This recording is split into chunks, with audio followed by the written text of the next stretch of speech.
spit raps like a heart attack. Fast, fatal, heart impact. Past painful scars, in fact, I blast tasteful. Welcome to the ultimate timekeeping challenge with my collection of over 30 watches that I've accumulated over the last 3+ years of collecting. Today we're going to be putting them all to the test to determine which one has the most accurate timekeeping. We have such an incredible variety of watches to put to the test here. I'm talking Casio, Freestyle, Sander, Baby G, U-Tour, Humpbuck, G-Shock, you name it, SKMEI, even this $3 Sinoke module. Who knows how it's going to perform? So place your bets and let's get started.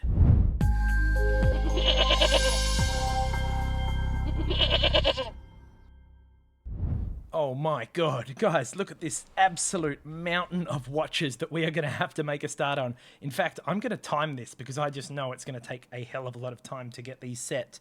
But before we do, let's talk about how we're going to conduct this experiment. We are going to sync to one point of truth watch, which is my Mr. G. Where is it? Here. Now, as you can see, guys, just there, see how it says RCVD? That means this watch has synchronized itself to atomic time today. So this is perfectly accurate and will be our point of reference. Okay, so let's set this over here for me to use as the reference point. There we go. And let's just make a start, guys. Cue to the epic montage for you guys. And let's start a timer. There we go.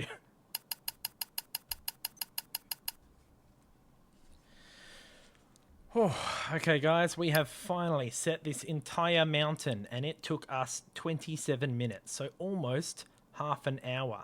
That is pretty crazy indeed. So actually, we do need to set the ghost watch as well. This will be our final watch. Look at that crazy backlight. Man, I'm not really familiar with these Sinoke modules. Let's get this figured out. Here we go. And that is the last watch done, guys. Look at this absolute mountain. That honestly almost took us half an hour. So now let's get these all organized back into their boxes. And I think I'm going to put everything in a nice, convenient order. Let's get to it. Let's make a start with the first watch box that I ever owned, that I keep my keys and my glasses in as well. I figure we are going to put our 3 different models of F91 and Bumblebee around here, I reckon. So let's get those all together. Got our 2 Bumblebees here. There's one F91. There's another. Oh, that's the other thing. We've got to swap all these cushions as well, don't we? Actually, I just realized the problem that I ran into the first time I redid this. Like, if I get, let's say, another colorway of F91 and I want to put it in here, there's no room. So I've got to rearrange everything. So I think I'm just going to put everything from now on in the order that I receive it. And just go from there. That way the order will always remain consistent and all new watches will go into my newest watch box. So let's do it that way. Alright guys, so I'm pretty sure this is how it all started. First ever watch, GD350, copped that to have something a bit fancy, the A700W, and then first ever watch of the week episode, and then we kept going from there. So that's how we're going to continue. Nearly missed one. This one's a whole minute off. There we go. Whew. Oh my lord, look at the time. I've just organized all of the watches in the exact order that I got them. That's right, we start with this box here, moving on to this, and then my favorite, the military watch box. This is even the order that we got the boxes in. And finally, these are all my most recent watches, including, and it's a shame to be here, the Shark watch has been relegated down to this bottom drawer. That's how we're going to have to do it, guys, the order that we got them. And then, of course, next to that will be the Ghost watch. G'day, Bubble. Bubble is here to remind you to ram that like button because we are about to get into the experiment. And make sure you are a subscriber because we will be doing this all in one part, but you don't want to miss our next watch tips, tricks, and tests just like this. So I'll be back with you in 1 or 2 months and we're going to see the entire collection and see which brand has held up the best. Aren't we, Bubble? Who's with me? Paul. Yes. Good girl, Bubble. Let's do it, guys. Alrighty, guys, we are back, and it has been precisely 1 month since we started this experiment on the 3rd of Feb. Today is the 3rd of March, and we are about to find out which of these watches held up the best in this timekeeping experiment. So let's get them all out of their boxes, and I'll of course replace the gold GD350, which I'm double wristing today, with our current watch of the week, the F105W. Let's get them out.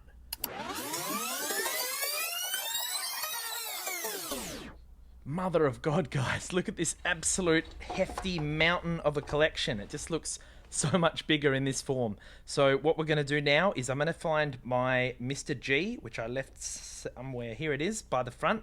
So what we're going to do, guys, is we are going to use this as our point of reference. I'm going to sync it to my phone right now so that it has perfectly accurate atomic time. This will be our point of reference, and we're going to line up everything else to the left and right to see which is closest to the middle. Here we go. Alright guys, check it out. We are now actively connected with Bluetooth to the G-Shock app, and if you can see that just at the top there, it says RCVD, which means this has just perfectly synchronized with atomic time for an exact point of reference.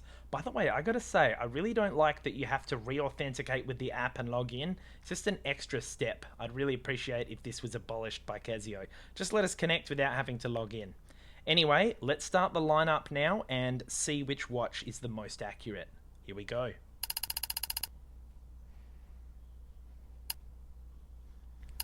Alright guys, here are our results in ascending order of timekeeping from slowest to fastest, like so, coming down the line to the very slowest at the end here. And keep in mind that the absolute pinnacle of accuracy is the Mr. G right here, which was synced with atomic time. So anything that's close here or close here is really good in terms of accuracy. But first, let's make some observations, starting with the outliers. The slowest watches of the whole set were the crazy no-name brands. Well, not no-name, but the non-genuine Casio watches. The worst three was the SKMEI 1628. This thing was absolutely the slowest. And you may not be able to tell because it's wearing a genuine G-Shock bezel, but this SKMEI only costs like $5 or so. So, you know, not a lot to be expected. But if we hold it up to the atomic time of the Mr. G, you'll see that over the month, it really only is about 20 seconds slow. Now, coming in at a close second for the slowest is the Humpbuck Rebel Pilot modded watch, which we did. This one cost about $30 on AliExpress. And this one is about the same as the SKMEI, just about 2 or 3 seconds off there, guys. Okay, so not a huge difference. And then the third slowest was another SKMEI, the SKMEI 2091.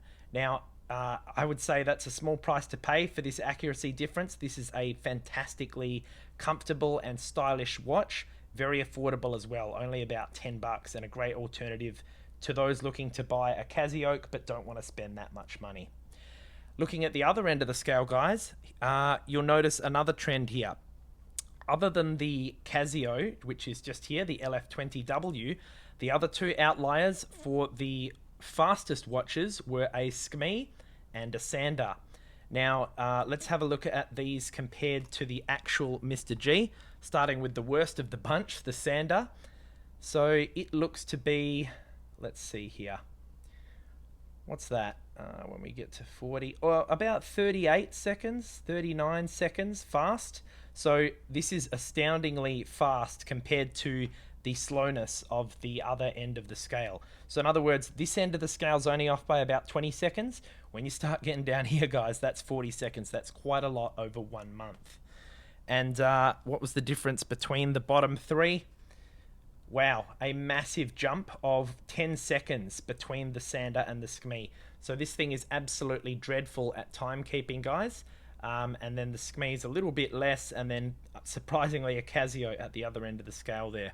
Now, are there any other trends that you notice here, guys? Take a look at the groupings of analog, digital, G-Shocks, etc. Feel free to let me know down below if you notice any other patterns. But one other thing that's jumping out to me is that there's a concentration of similar watch models. Okay, check it out. These two GD350s are basically exactly the same, and there's nothing between them over the month. These two watches, which are the same model, have a very consistent quartz crystal, it would appear, and they're only off by 1 second. And the gold GD350 from Japan is only off by a second from that one as well, with another watch in between it. So quite fascinating to learn that. And I just realized, guys, my Freestyle Shark watch, I had this tucked away in one of the drawers, so it didn't get in here. So where are we at? 609.38. Where would this one go? Oh, about here. So it's kind of towards the lower end. 45, yeah, about here. So the Freestyle Shark watch, pretty good. We know that it's within 20 seconds. And in fact, comparing it to the Mr. G, yeah, you're only looking at less than 10 seconds there, guys. So pretty impressive for the Shark watch. Another unique watch I wanted to check out, guys, was the U-Tour magnetic watch. The thing about this one is it's actually quite hard to quantify where that little ball bearing is. So for those who don't know, the minutes hand is this internal ball bearing and the hour hands is here. So it's saying that it's about 610, okay? So yeah, hard to know, but this thing actually did a pretty good job. Another observation, guys, is that I noticed that the Bumblebee module, there was a bit of difference. So we have a Casio Bumblebee here, very accurate, okay, only 3 seconds ahead of the perfectly accurate Mr. G. But then we have another Bumblebee module down here, which has about, what's that, 10 seconds difference, okay, so pretty astounding there. And then for those who remember, the LF, no, what is this? Man, I can't even remember the model number off the top of my head now. NF11. This one is actually using a Bumblebee module internally. But for whatever reason, this has held up the time really well, and check it out. It's only a second or two off the Mr. G. Pretty incredible. So let's talk about what could be an explanation for this, guys. So in the last timekeeping experiment that I did, which wasn't as in-depth of this, but you can check that one out here if you missed it, a lot of you guys actually let me know that the way that these work is, it's not based on the model of watch specifically. It's something to do with the quartz crystal, and it's actually impacted by things like temperature and etc. So for example, if I was wearing my Casio Bumblebee in really cold weather or really hot weather, it might actually affect how quickly the time moves. So that's something to keep in mind. I do try and wear my collection pretty evenly, so it's not like one thing gets worn a ton. Usually I'll wear a different watch each day, so it really should be negligible in the scope of this experiment. Now let's dive into the top performers, because this is really quite fascinating. From our starting point, the Mr. G, take note of the brand and model of watches that are closest to it.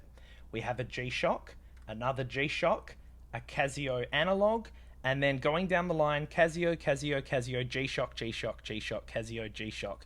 All of the SKMEI, Sander, all of those other kind of brands, they're not really anywhere close to the Mr. G, are they? So they're the most likely to lose or gain time, which really goes to show, guys, Casio is a really solid brand in their production of G-Shock and Casio watches.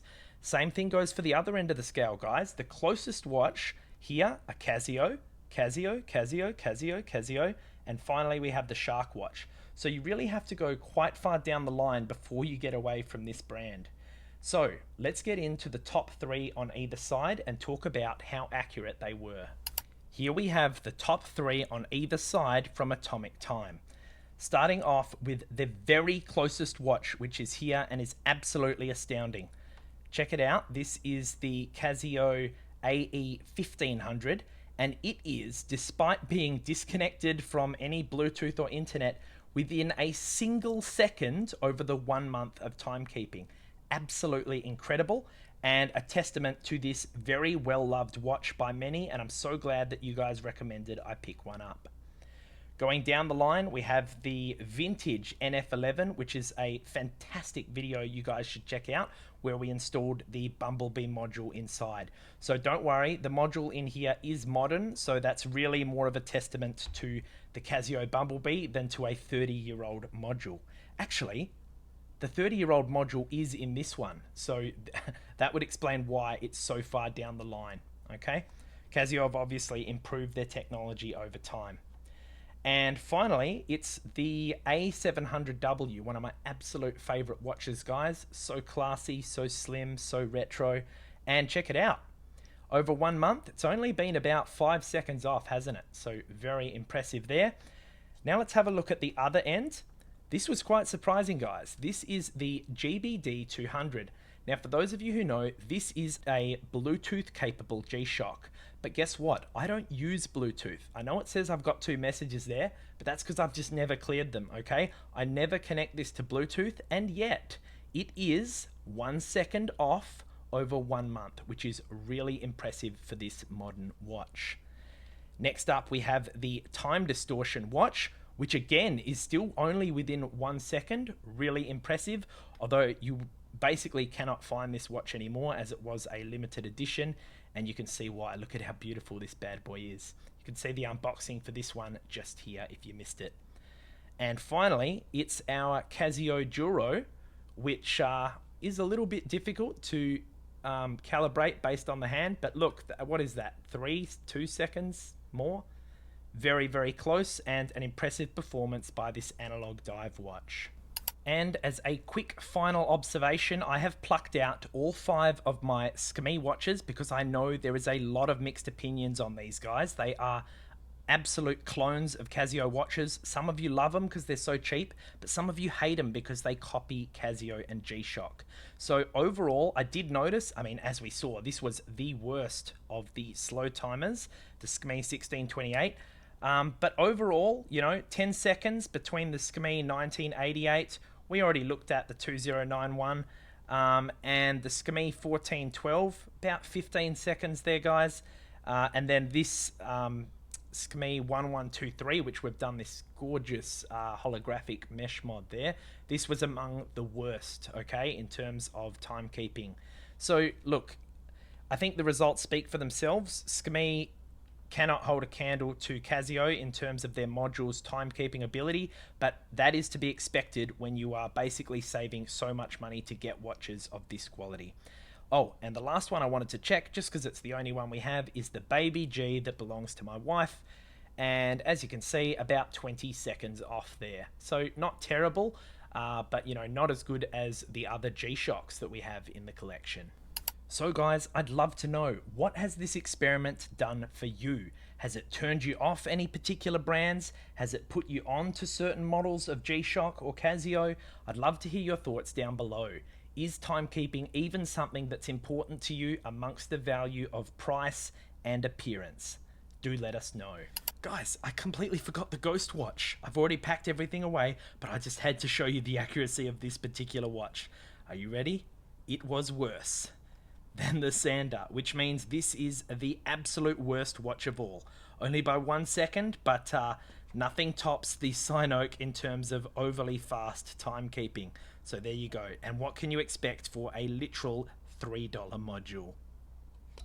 With our top performers all lined up, rest assured that I'll be leaving links to all of the watches you've seen today down in the description below for the best price that I could find for you. I do hope you've liked the video and that it's been valuable for you. And if you'd like to see more experiments, mods, and tricks like this, please make sure you're a subscriber. Coming up next, I will be producing a video for the F105W, which I've been wearing for 6 days. 1 more to go to complete Watch of the Week. So make sure you're a subscriber so you don't miss that one. A massive thank you to our Goat Crew channel members for supporting the channel, you absolute legends. Here's a link if you'd like to join us. Here's our watches playlist and some more great content for you to watch next. Thanks for watching, and I'll see you in the next review. Good girl, Bubble. Ha, cha, cha, cha, cha. Yes, good girl.